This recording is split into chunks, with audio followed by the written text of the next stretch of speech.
Top of the morning, afternoon, and evenings, ladies and gentlemen. We're excited to share the knowledge and resources we've been working so hard to create. To help us expand our reach and contribute delivering to valuable content, we need a small favor. We recently launched our YouTube channel to connect with our support even more professionals. If you could take a moment and click open an app, should be right above somewhere there, button, and view the video directly in YouTube, it would significantly boost our visibility and impact. Also, please help us grow a community by subscribing to our channel from YouTube and liking our videos, obviously, if you like what you see. Also, if you click the bell notification, you will learn about new and useful videos that we put on YouTube automatically. Your support means a lot to us. Thank you for helping us grow. Now, with that being said, let's dive into the video. Now we're moving to the skills portion of your private sector resume. So let's take a look at the description first again. A detailed list of all of your relevant skills broken down by relevant categories. One of the biggest mistakes I would like to straight off the bat saying here that I've seen people make is use tables or columns. That's not a very good idea because the applicant tracking system that I mentioned before in my previous videos, or ATS, does not like those type of things. And when it sees a table, it may skip it altogether and then think that you do not have any skills. So that's why what I do in here is not use any tables. Yes, even invisible tables, not use any tables. And just add it up, structured by the particular categories and then specific skills that I have. Since I am more in a technical world, might not call it technical skills in here, but you may call it something else or just plain word skills. And then you'll have a particular categories. For example, I have operating systems, content and project management systems, training utilities, desktop programs, server utilities, and so on, so on, so on. And then within them, I have the specific applications or platforms that I worked with. You may have your own skills. But it's important to know that the most relevant category should obviously be listed on top. So feel free to just move it as a paragraph on the top. And the least relevant categories, but still relevant categories should be listed at the bottom. Which brings me to the point number 3, remove the skills not applicable to job posting. Once again, I have seen people put stuff in there like dog sitting, God knows what, kite flying. I mean, in all reality, I've seen people put, for example, skills that are not related to this particular job posting, but it's something that they've done before. I would urge you to stay away from those kind of things and get them out of here so it's easier and more succinct resume. Obviously, the things don't apply to it at all, should not be here. Moving right along. Education section. List of your completed educations and degrees. All right, so let's talk about that a bit. We have 3 points to discuss in here, and let's start with the structure, which is number 1. Education degree should be listed in there. For example, the type of degree like PhD, Master's, Bachelor's of Science, Bachelor of Arts, Associate's degree, and so on and so on. Whatever you have. If you have multiple, list them.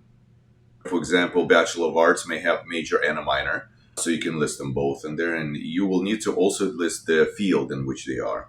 A lot of online applications also ask to put in the information there. They may have like a drop down as a list of degrees. If it doesn't fit within that, you may choose something like other, or if it'll let you type it in, you can type it in on their website. Whenever that happens, that's a particularly painstaking point because over the years, obviously, universities and colleges have changed the names of their degrees or what is considered to be acceptable name or de facto names for the particular area. And some of them are no longer being offered. So that's why you talk about other and type in that stuff in there. All right, so after that, you need to type in learning institution name, what is the college, university, and year of graduation.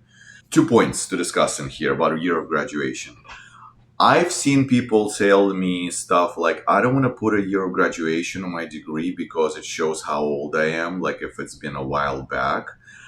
It's up to you if you want to put it in there or not. So if you feel that this is a sensitive subject to you, don't put it in.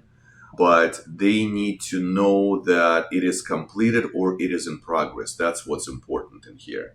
If you're still in college, university, or academy and you're still going for this, then you will need to write in that it's still in progress. It's not a good idea to mislead them in here and make it look like you already have it if you're still going for it. So they need to know that because not only it tells them that you are actually working towards that, but it may also tell them that you may not be fully available because you are still in college, university. then you may have to explain that you're doing it maybe on a weekends or it's an online school or like in the evening, so it's not going to interfere with the job duties if it's a full-time job. So number two, most recent relevant highest degree should be listed on top. It's pretty obvious. And the remove all degrees not relevant to job posting. That's again another contentious subject because sometimes people are switching their areas of work and they do have a degree. They want to show that, but it's not maybe directly related.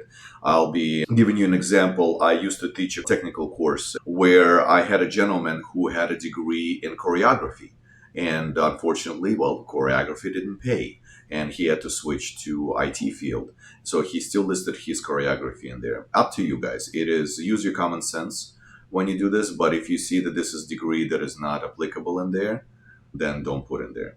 One thing I would suggest not to put in this section, because there's a separate section for that, are certifications and clearances. Do not put it in here. I'll list it separately because it's easier to notice that way. I've seen sometimes put it together. It is not a hard and steadfast rule, though, on that end, but something to just be mindful of. Moving right along. Certifications and award sections. List of any trade certifications and awards that you may possess. So 3 points once again to discuss in here. Let's talk about the first one, structure. So certification name should appear there if you have any certifications. Year of certification receipt. So which year did you achieve it? Optional information can also be included in there. For example, status, if it's current or not, because a lot of certifications nowadays do expire. They're not like for life, and especially in the technical world. Issue and authority, for example, who issued you, like CompTIA, IC Square, Toastmasters. I gave mine, but you can come up with like whatever your authorities are. They're giving out the certifications. And the certificate serial number, that's an interesting one. I actually seen some of the employers that do request the certificate serial number because they actually go and check and make sure that you actually have it. I guess they had some scenarios when people said they had certifications and they didn't. I don't understand why would you want to do that, because they will instantly disqualify you. But okay. Some certificates have the serial numbers in there. You can provide that if you're interested. Most relevant certifications and awards for the job posting should be at the top. Once again, common sense. This is very actually important stuff because you will usually notice that whenever the job posting happens, those certificates will be listed as required or desired sections. And they'll say you must have a PMP, for example, project management professional, or must have some other certification. Then you definitely, if you have it, list it at the very top, because they will be the first thing they'll be looking at. Do you have it? Because if you don't, there's no point in looking at your resume, because maybe their client requested it, if they're a contractor, right? Or the company needs it to make sure that they are compliant with the regulations, that kind of things. It's not a lot of times, please don't think that they are saying, oh, we just want to have someone very smart. We need to make sure he has or she has that certification. No, it's not that. A lot of times they try to really do comply with the particular guidelines in a world out there, and that's why they're requesting this stuff, or client requests it from that point.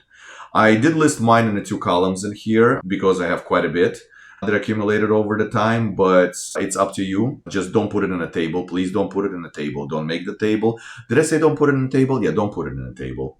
Even if it's invisible table, because applicant tracking system that scans your resume and your information when you sign up for jobs will not see it a lot of times, and will skip it and will make it think that you do not even have any certifications and awards, and making sure not to put you to the hiring manager as a person to be considered for a job.